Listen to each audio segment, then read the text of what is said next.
INL-നെ ഇടതുമുന്നണിയിലേക്ക് എടുക്കുന്നതിന് തടസ്സം നിന്നത് CPM ആണെന്നും ഇതിൽ കാസർകോട്ടെ CPM നേതാക്കൾക്കും അണികൾക്കും അമർഷമുണ്ടെന്നും INL നേതാവ് NA നെല്ലിക്കുന്ന് വാർത്താസമ്മേളനത്തിൽ പറഞ്ഞു. കഴിഞ്ഞ 16 വർഷക്കാലമായി നിഷേധിക്കപ്പെട്ടു എന്നതിനെക്കുറിച്ചുള്ള കാരണമാണ് ഞങ്ങൾക്ക് ഇതുവരെ അറിയാത്തത്.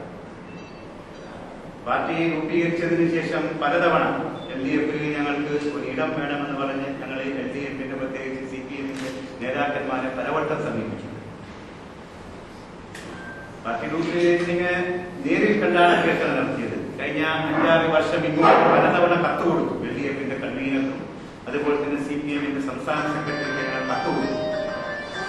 ഞങ്ങളിങ്ങനെ 16 വർഷക്കാലം നിങ്ങൾക്കൊപ്പം നിന്നും ഞങ്ങളുടെ മതേതര സ്വഭാവമൊക്കെ ഒരു സംശയത്തിനും ഇടയില്ലാത്ത വിധം തെളിയിച്ച് എല്ലാ പ്രശ്നങ്ങളിലും സാമ്രാജ്യത്വ വിരുദ്ധ നിലപാടിലൊക്കെ സാമ്രാജ്യത്വ വിരുദ്ധ നിലപാടിൽ കേന്ദ്ര ഗവൺമെന്റൊക്കെ സ്വീകരിക്കുന്ന കാര്യത്തിലൊക്കെ ഇടതുപക്ഷ പ്രസ്ഥാനത്തോടൊപ്പം വളരെ വാശിയോടും ആവേശത്തോടും നിന്ന് ഞങ്ങളുടെ ഈ സാമ്രാജ്യത്വ വിരുദ്ധ നിലപാടും മതേതര സ്വഭാവമൊക്കെ തെളിയിച്ച ഒരു പാർട്ടിയാണ് ഞാൻ. അതുകൊണ്ട് ഞങ്ങളെ LDF-ൽ ഒരു ഘടകകക്ഷിയായി എടുക്കണമെന്ന് ആവശ്യപ്പെട്ട് കത്ത് കൊടുത്തിട്ടുണ്ട്. കഴിഞ്ഞ 6 വർഷം ഇങ്ങോട്ട് പലതവണ കത്ത് കൊടുത്തു. ആ കത്തിന് ഒരു മറുപടിയില്ല. ഈയിടെ ഞങ്ങളുടെ സംസ്ഥാന ജനറൽ സെക്രട്ടറി പറഞ്ഞതുപോലെ ആ കത്തിന് പ്രതികരണമില്ല. പലപ്പോഴും നമ്മൾ ഈ ശ്മശാനത്തിൽ കബറിടത്തിൽ പോയി സലാം ചെയ്യാൽ ആ സലാമിൽ ഇങ്ങനെ മടക്കി പ്രതികരണം ഉണ്ടാകാറില്ല. അതുപോലെയാണ് ഞങ്ങൾ കൊടുത്ത കത്തിന്റെ അവസ്ഥ. ഞങ്ങൾ കത്ത് കൊടുക്കുമെന്നല്ലാതെ ആ കത്തിന് ഇതൊരു പ്രതികരണം ഉണ്ടായി. ചിലപ്പോൾ പറയും CPM-ന്റെ നേതാക്കന്മാർ ഞങ്ങളോട് പറയും നിങ്ങളെ LDF-ൽ എടുക്കുന്നതിന് RSP ആണ് എതിര്. മറ്റു ചിലപ്പോൾ ഘട്ടങ്ങളിൽ പറയും CPI ആണ് എതിര്. അങ്ങനെ LDF-ലെ ഓരോ ഘടകകക്ഷിയുടെയും പേര് ഇങ്ങനെ പറയും. അവരാണ് നിങ്ങളെ LDF-ൽ ഘടകകക്ഷിയാക്കുന്നതിന് എതിര്.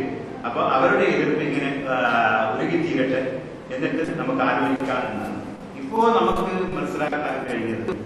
ഇപ്പോ RSP-ന്റെ നേതാക്കന്മാർ തുറന്നു പറഞ്ഞു. അതുപോലെ തന്നെ CPI പറഞ്ഞു. CPI അവരുടെ സംസ്ഥാന എക്സിക്യൂട്ടീവ് യോഗത്തിലാണ് പ്രമേയം പാസാക്കി LDF-ന് കൊടുത്തത്. അതായത് INL-നെ LDF-ൽ ഒരു ഘടകകക്ഷിയാക്കണം. 16 വർഷം CPM-നെ സഹായിച്ച പാർട്ടിയാണ് INL. INL-ന് ഏറെ സ്വാധീനമുള്ള ഇടമാണ് കാസർകോട്. INL ഇടതുമുന്നണി വിടുമ്പോൾ കാസർകോട്ട് അത് CPM-ന് ക്ഷീണമാകും. ഇതുകൊണ്ട് തന്നെ കാസർകോട്ടെ CPM നേതാക്കൾക്കും അണികൾക്കും ആ പാർട്ടിയുടെ നേതൃത്വത്തോട് അമർഷമുണ്ടെന്നും NA നെല്ലിക്കുന്ന് പറഞ്ഞു. RSP-യും CPI-യുമാണ് INL-നെ ഇടതുമുന്നണിയിൽ എടുക്കുന്നതിനെതിരെന്നാണ് CPM ആദ്യം പ്രചരിപ്പിച്ചത്.